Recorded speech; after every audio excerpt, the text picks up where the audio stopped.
આત્મઘાતી કોથળી કઈ અંગિકાને કહેવામાં આવે છે? સેન્ટ્રોસોમ્સને, રિબોસોમ્સને, લાઇસોસોમ્સને કે ક્રોમોસોમ્સને? આત્મઘાતી કોથળી કઈ અંગિકાને કહેવામાં આવે છે? તો સાચો જવાબ છે લાઇસોસોમ્સને, જેને આત્મઘાતી કોથળી કહેવામાં આવે છે. નીચેનામાંથી કયું અંગ તત્વ ખાવામાં સોડામાં હાજર નથી? સોડિયમ, નાઇટ્રોજન, હાઇડ્રોજન કે ઓક્સિજન? નીચેનામાંથી કયું તત્વ ખાવાના સોડામાં હાજર હોતું નથી? તો સાચો જવાબ છે નાઇટ્રોજન, જે ખાવાના સોડામાં હાજર હોતું નથી, જ્યારે સોડિયમ, હાઇડ્રોજન અને ઓક્સિજન ખાવાના સોડામાં હોય છે. નીચેનામાંથી ગતિનો કયો નિયમ જડત્વ સાથે સંબંધિત છે? પહેલો નિયમ, બીજો નિયમ, ત્રીજો નિયમ કે ચોથો નિયમ? નીચેનામાંથી ગતિનો કયો નિયમ જડત્વ સાથે સંબંધિત છે?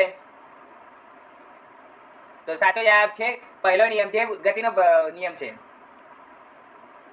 ન્યૂટનનો કયો નિયમ શરીરના બળ શોધવામાં મદદ કરે છે? પહેલો નિયમ, બીજો નિયમ, ત્રીજો નિયમ કે ચોથો નિયમ?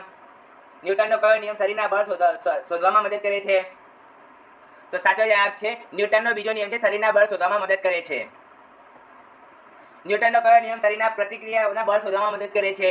પેલું શરીરના અંદર બળ શોધવામાં મદદ કરે છે. અને ન્યૂટનનો કયો નિયમ છે જે શરીરના પ્રતિક્રિયાનું બળ શોધવામાં મદદ કરે છે? તો સાચો જવાબ છે ત્રીજો નિયમ.